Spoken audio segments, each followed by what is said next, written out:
Chapter 11 of The Bad Beginning. When last we met, we heard about Violet's brave attempt to rescue Sunny and her so clever invention of a grappling hook.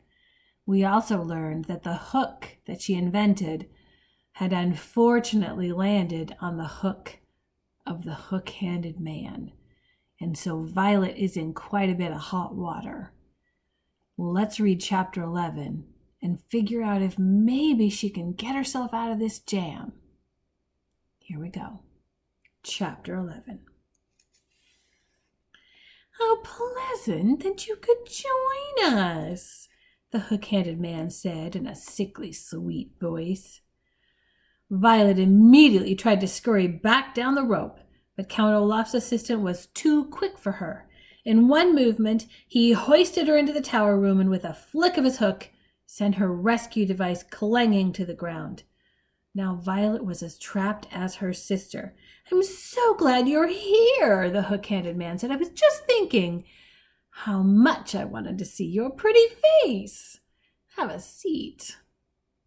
What are you going to do with me? Violet asked. I said, have a seat, the hook-handed man snarled and pushed her into a chair. Violet looked around the dim and messy room. I am certain that over the course of your own life you have noticed that people's rooms reflect their personalities. In my room, for instance, I have gathered a collection of objects that are important to me, including a dusty accordion on which I can play a few sad songs, a large bundle of notes on the activities of the Baudelaire orphans, and a blurry photograph taken a very long time ago of a woman whose name is Beatrice. These are items that are very precious and dear to me. The tower room held objects that were very dear and precious to Count Olaf, and they were terrible things. There were scraps of paper on which he had written his evil ideas, in an illegible scrawl, lying in messy piles on top of the copy of Nuptial Law he had taken away from Klaus. There were a few chairs and a handful of candles, which were giving off flickering shadows. Littered all over the floor were empty wine bottles and dirty dishes, but most of all were the drawings and paintings and carvings of eyes, big and small, all over the room. There were eyes painted on the ceilings and scratched into the grimy wooden floors. There were eyes scrawled along the windowsill and one big eye painted on the knob of the door that led to the stairs. It was a terrible place. The hook-handed man reached into a pocket of his greasy overcoat and pulled out a walkie-talkie. With some difficulty, he pressed a button and waited a moment. Boss, it's me, he said. Your blushing bride just climbed up here to try and rescue the biting brat. He paused as Count Olaf said something. I don't know, it was some sort of rope. It was a grappling hook, Violet said, and tore off a sleeve of her nightgown to make a bandage for her shoulder. I made it myself. She says it was a grappling hook, the hook-handed man said into the walkie-talkie. I don't know, boss. Yes, boss. Yes, boss. Of course I understand she's yours. Yes, boss. He pressed a button to disconnect the line and then turned to face Violet. Count Olaf is very displeased with his bride. I'm not his bride, Violet said bitterly. Very soon you will be, the hook-handed man said, wagging his hook the way most people would wag a finger. In the meantime, however, I have to go and fetch your brother. The three of you will be locked in this room until night falls. That way Count Olaf can be sure you will all stay out of mischief. With that, the hook-handed man stomped out of the room.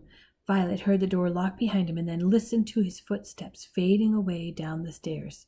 She immediately went over to Sunny and put a hand on her little head, afraid to untie or untape her sister for fear of incurring, a word which here means bringing about, Count Olaf's wrath. Violet stroked Sunny's hair and murmured that everything was all right. But of course, everything was not all right. Everything was all wrong.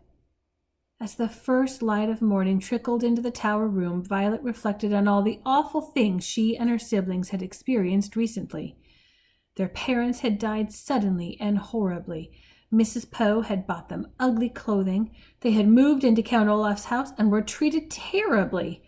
Mr. Poe had refused to help them. They had discovered a fiendish plot involving marrying Violet and stealing the Baudelaire fortune. Klaus had tried to confront Olaf with the knowledge he'd learned in Justice Strauss's library and failed. Poor Sunny had been captured, and now Violet had tried to rescue Sunny and found herself captured as well. All in all, the Baudelaire orphans had encountered catastrophe after catastrophe, and Violet found their situation lamentably deplorable, a phrase which here means it was not at all enjoyable. The sound of footsteps coming up the stairs brought Violet out of her thoughts, and soon the hook-handed man opened the door and thrust a very tired, confused, and scared Klaus into the room. "Here's the last orphan," the hook-handed man said. "Now I must go to Count Olaf with final preparations for tonight's performance. No monkey business, you two, or I will have to tie you up and let you dangle out of the window as well." Glaring at them, he locked the door again and tromped downstairs. Klaus blinked and looked around the filthy room. He was still in his pajamas. "What has happened?" he asked Violet. "Why are we up here?" "I tried to rescue Sunny," Violet said, "using an invention of mine to climb up the tower." Klaus went over to the window and looked down at the ground. "It's so high up," he said. "You must have been terrified." "It was very scary," she admitted, "but not as scary as the thought of marrying Count Olaf." "I'm sorry your invention didn't work," Klaus said sadly. "The invention worked fine," Violet said, rubbing her sore shoulder. "I just got caught. And now we're doomed.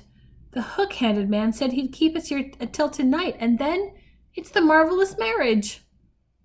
"Do you think you could invent something that would help us escape?" Klaus asked, looking around the room.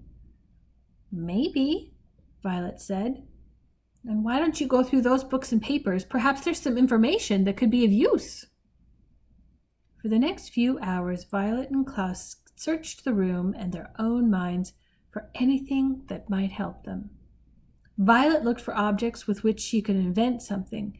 Klaus read through Count Olaf's papers and books. From time to time, they would go over to Sunny and smile at her and pat her head to reassure her. Occasionally, Violet and Klaus would speak to each other, but mostly they were silent, lost in their own thoughts. "If we had any kerosene," Violet said around noon, "I could make Molotov cocktails with these bottles." "What are Molotov cocktails?" Klaus asked. "They're small bombs made inside bottles," Violet explained. "We could throw them out the window and attract the attention of passers-by." "But we don't have any kerosene," Klaus said mournfully. They were silent for several hours. "If we were polygamists," Klaus said, "Count Olaf's marriage plan wouldn't work." "What are polygamists?" Violet asked. "Polygamists are people who marry more than one person," Klaus explained. "In this community, polygamists are breaking the law, even if they have married in the presence of a judge with the statement of 'I do' and the signed document in their own hand. I read it here, in nuptial law." "But we're not polygamists," Violet said mournfully. They were silent for several more hours. "We could break these bottles in half," Violet said, "and use them as knives. But I'm afraid the Count Olaf's troop would overpower us." "You could say 'I don't' instead of 'I do,'" Klaus said, "but I'm afraid Count Olaf would order Sunny dropped off the tower." "I certainly would," Count Olaf said, and the children jumped. They had been so involved in their conversation that they hadn't heard him come up the stairs and open the door. He was wearing a fancy suit, and his eyebrow had been waxed, so it looked as shiny as his eyes. Behind him stood the hook-handed man, who smiled and waved a hook at the youngsters. "Come, orphans," Count Olaf said. "It's time for the big event. My associate here will stay behind in this room, and we will keep in constant contact through our walkie-talkies. If anything goes wrong during tonight's performance, your sister will be dropped to her death. Come along now." Violet and Klaus looked at each other and then at Sunny, still dangling in her cage, and followed Count Olaf out the door. As Klaus walked down the tower stairs, he felt a heavy sinking in his heart as all hope left him. There truly seemed to be no way out of their predicament. Violet was feeling the same way until she reached out with her right hand to grasp the banister for balance.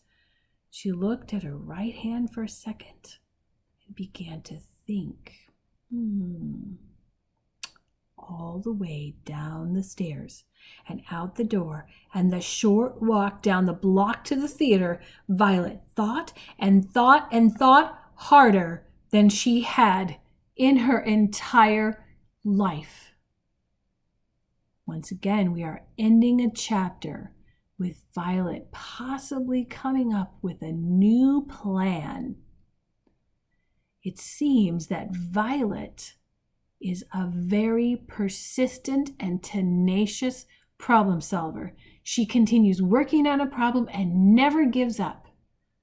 Are you like that? It's a pretty good way to be.